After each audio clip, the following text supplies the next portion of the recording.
biology of political violence, a relatively new field that combines neuroscience with more traditional social science-based approaches to understanding human behavior. Do you understand what this is really saying? This is a neurolinguistic social engineering brain hack. This is propaganda at the level of the neural processors in your brain. This is a way to create a story, to have a computer actually spit out a story that they know that people will believe. Like, we killed bin Laden and threw his body in the ocean because that's what they do in that religion. Total nonsense, complete fiction, but people bought it. I mean, why do they need computers to come up with this stuff? It seems like whoever's running things at the globalist agenda level, they're already coming up with stories that people will buy. And besides, it seems like there's no skepticism out there anymore. People will buy almost anything. Have you noticed that? They'll buy almost anything. Like they could make up a crazy story. Bin Laden was using his wife as a shield, and then he launched little miniature pumpkin grenades like the Green Goblin from Spider-Man, and so we had to shoot him, and we dunked his head 3 times in the water, and bubbles still came up. So then we put his feet in lead bricks and let him sink to the bottom of the ocean, where he started glowing. So we had to launch a nuclear weapon. This is the kind of stuff they come up with, and people actually will believe it as long as it's pushed out there by CNN and NPR and all these mainstream media websites. Doesn't matter if it's fiction. People buy it anyway. It's all theater, security theater for your benefit. All right, a lot more straight ahead here on The Alex Jones Show. Lots of news on Fukushima. We'll be joined by Arnie Gundersen. Stay right with us. We do have Arnie Gundersen joining us in a few minutes to talk about the Fukushima situation and the threat of an additional radioactive plume striking North America. In fact, the entire northern hemisphere because of the global wind patterns. But before, we have a sobering story about Kelly Thomas. And many of you may already be aware of who is Kelly Thomas. He is the homeless man who was beat to death in Fullerton, California by police officers. He was begging for his life, begging for his daddy. He was just beat to a pulp by, I believe it was up to 8 officers. It started with just 2 officers. We're showing a little bit of the footage. Keep showing as much as you can there, guys. This is the first time I'm seeing this particular footage. We can't show it all because it's just too graphic. It's too heart-wrenching. It is an absolute anti-humanitarian abuse of a human being by police officers who have lost it. And again, the man's name is Kelly Thomas. Go ahead and search Prisonplanet.com for stories about Kelly Thomas. Search YouTube. Look for the video yourself if you want to see it. What happened is this started with 2 officers, one of them tasering the man, and then the taser, after the taser was fired at him, disabling him, he was struck with the taser weapon itself as a blunt object, and then he was essentially gang beat by a gang of other police officers who are supposed to be law enforcement officers. I'm sorry, I'm a little bit. This video is absolutely horrific, and I'm looking at a picture of the man. You can hardly recognize that it's a face at all. It is a mass of blood and bone and sinew and skin, and this man was beat to death by these police officers in California. And those officers are now facing prosecution. And I want to be clear that not all police officers are bad, that most members of law enforcement, especially those in the sheriff's and deputies departments, are very honest, honorable individuals. Many of them are patriots. Many of them are going to do the right thing when the time comes. They will make the right decision to protect liberty and to protect the innocent in America. And yet, across America today, we do have rogue gang units of police departments. Now, this is true in every major city. It's true in Miami. It's true in Chicago. It's true in LA. Obviously, it's true in San Diego. It is. This is an epidemic of police violence against individuals, and you know where it comes from. You know what makes this possible It is that the federal government is setting the example of brutality and sexual molestation of the people. So when the TSA reaches down your pants and squeezes your genitals and punishes people like Geraldo Rivera just went public and said he was raped by the TSA, when that is allowed in America and when the people don't stand up against it and say enough is enough and we're not going to be raped, we're not going to be treated to this kind of violence by the government, then the local police departments, they start getting the idea, well, hey, we can do it too. We can rape people. We can commit violence against people. We can just beat whoever we want, beat them to death, and that's exactly what they did. Information from the court case. This is from the ocregister.com, right out of Orange County. It was a 33-minute surveillance video of the confrontation that has surfaced. And of course, without that surveillance video, none of these cops ever probably would have faced any prosecution because they could just beat people to death in dark alleys where no one's looking and they get away with it routinely. And these cops obviously need to go to jail, and it looks like they're going to if this case moves forward as expected. Let me read you some other details from the case here because it's heart-wrenching, and it is a big warning.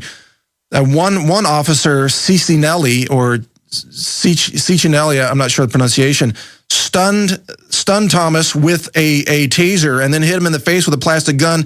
He's charged with involuntary manslaughter and excessive force under the color of authority, free on $25,000 bail. Now remember this, in California, they gave James Stewart $1 million bail for distributing raw milk.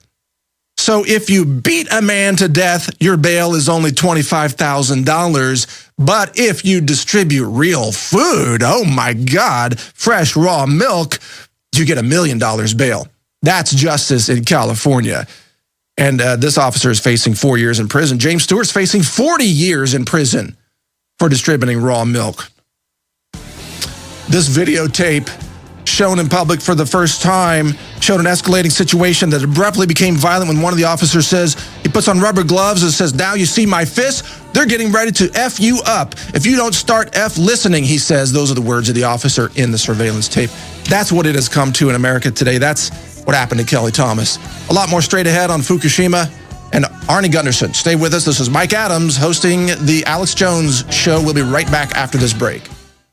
We're on the Fukushima Daiichi nuclear power plant has become yet a renewed concern for the fate of life on our planet, especially in the northern hemisphere, which is, of course, strongly affected by the wind patterns of whatever radiation might be released from Fukushima. In fact, some are claiming that a very large amount of radiation has already been released. And by claiming, I say that with a bit of satire because, of course, it's happened. Multiple meltdowns already happened. And that cover-up is being called Plume Gate. So just search that term if you want to learn more, Plume Gate. And now Senator Ron Wyden, who actually is a pretty decent guy. I used to live in Oregon in his district when he was a congressman. And I don't agree with all his politics, obviously, but pretty decent guy, really within the system. He tries to help people more than most, I would say. And he went out and visited the Fukushima facility to have a look for himself. And when he came back, he issued an urgent warning. He put it right on his own website, the government website, Senate website, and he said that it is a precarious situation, and he said that the entire facility is only protected from a second tsunami by something that he called the bags of rocks placed there, a makeshift wall, he said, made by bags of rocks placed there by hand. That's not going to survive a tsunami. That's not going to stop a giant tidal wave coming in. Not even a chance. Now, at the same time, a former Japan ambassador has gone on the record and made a statement saying that, quote, the fate of the world depends on reactor number 4. Those are his words. So there's been a lot of increasing concern about the spent fuel rods that are in the pools that are now have open access to the environment, and what might happen if there is a subsequent earthquake or a tsunami, which could happen theoretically at any time. It's largely unpredictable. What will happen? And to help answer that question is Arnie Gundersen joining us today by Skype video, an amazing expert. He's been one of the most courageous scientific voices speaking out about the reality of what's happening in Fukushima, even as others try to cover up and downplay. Arnie Gundersen has been actually reporting the truth from his website, Fairewinds.com. That's Faire winds.com. Did I get that right? Is that the right website? You got it. Yeah, okay. All right. Arnie, thank you for joining us today. It's a pleasure to have you on the Alex Jones Show. How are you doing today? Hi, thanks for having me. I'm great.